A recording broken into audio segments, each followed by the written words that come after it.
صغیر پاک و ہند کے جتنے شہر ہیں نا، ان میں جو شہر لاہور ہے وہ کتب کی حیثیت رکھتا ہے.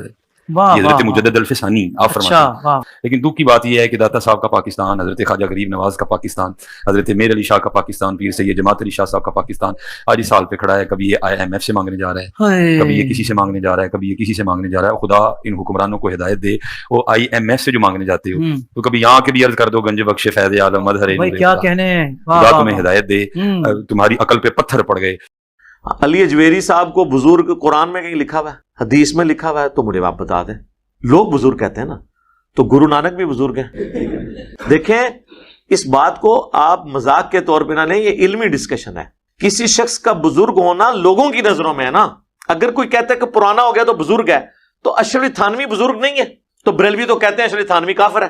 اعلیٰ حضرت کا فتویٰ ہے اسام الارمین میں. تو خود بزرگوں کو کافر تو بریلوی خود کہتے ہیں، لیکن اپنوں کو نہیں، دوسروں کو.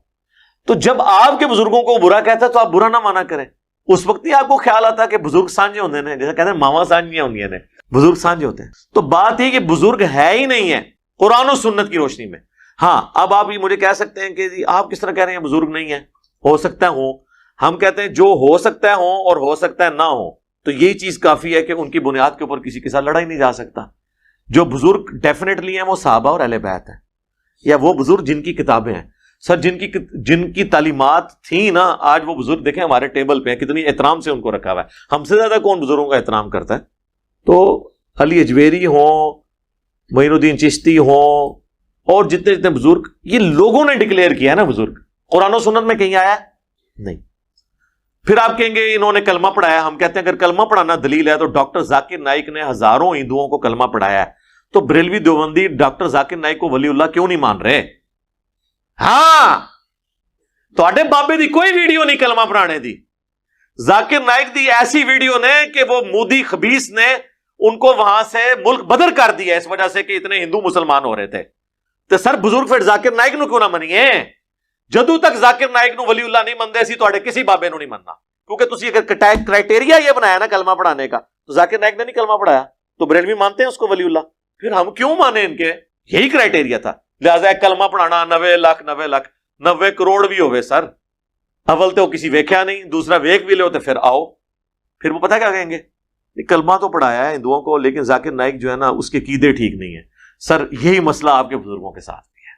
اکثر قبر چاٹو ہیں، قبروں سے مانگنے والے ہیں. ہم ان کے عقیدوں کو کیسے صحیح مانیں؟ جب علی اجویری صاحب کشف المحجوب میں یہ لکھیں کہ میرا مسئلہ ہوا تو میں بازید بستامی کی قبر پہ جا کے میں نے جھاڑو دیا اور میرا مسئلہ حل ہوا، تو پھر سر علی اجویری صاحب کی قبر پہ بھی لوگ آ کے جھاڑو ہی دیں گے نا. کہتے ہیں پرانے بزرگوں نے کہیں نہیں کہا تھا ہماری قبروں پہ آ کے کرو. سر وہ کہہ کے گئے تھے، کہنا ڈائریکٹ تو نہیں ہوتا. یہ کون ہوتا ہے کہ میری قبر پہ آ کرنا؟ ایسے تو نہیں ہوتا. کسی بزرگ کو جج کرنے کا طریقہ ہے کہ اس کی جو کتاب ہے نا اس میں اس کی تعلیمات لکھی ہوئی ہوں گی، ورنہ تو کوئی شخص نہیں ہے نا، اس کا تعارف تو کوئی نہیں ہے. آپ پاکستان میں جیلم میں آپ کو ایک مزار دکھاتا ہوں، پوری زندگی وہ ننگا یہاں پھرتا رہا. جب مر گیا لوگوں نے اس کا مزار بنایا، سینکڑوں عورتیں وہاں جاتی ہیں مزار پہ. تو 1000 سال بعد تو یہ بھی کوئی نہ کوئی بابا ہوگا. تو پھر اس وقت جب کوئی اس زمانے کا انجینئر کہے گا کہ یار کیا دلیل ہے، دلیل پیش کرو، تو آپ پھر بتائیں گے جی ان کی یہ کتاب ہے. اگر کوئی کتاب ہوئی، ویسے نانگیا دی کتابیں نہیں ہوں گی. اور جن کی کتابیں ہیں نا ان کتابوں میں وہ الفول چیزیں لکھی ہوئی ہیں کہ اس کے بعد تو حسن ظن قائم ہی نہیں رہتا. پھر کہتے ہیں نہیں کتابیں تھیں ان کی لیکن نہ وہ تبدیل ہو گئی. اچھا جن کی کتابیں ہی تبدیل ہو گئی پھر تو کوئی پتہ نہیں کہ جو اس میں صحیح باتیں بھی لکھی ہیں وہ انہوں نے نہ کہی ہوں، وہ کسی نے ان کو بزرگ بنانے کے لیے ڈال دی ہو. اصل باتیں وہی ہوں جو غلط لکھی ہوئی ہیں اس میں، وہی ان کی تعلیمات ہوں. پھر تو یہ بھی ہو سکتا ہے. ہاں جن کی اتھینٹسٹی کر دی قرآن نے، جس طرح عیسیٰ ابن مریم کو اللہ تعالیٰ نے کہہ دیا وجیہن فی الدنیا والآخرہ.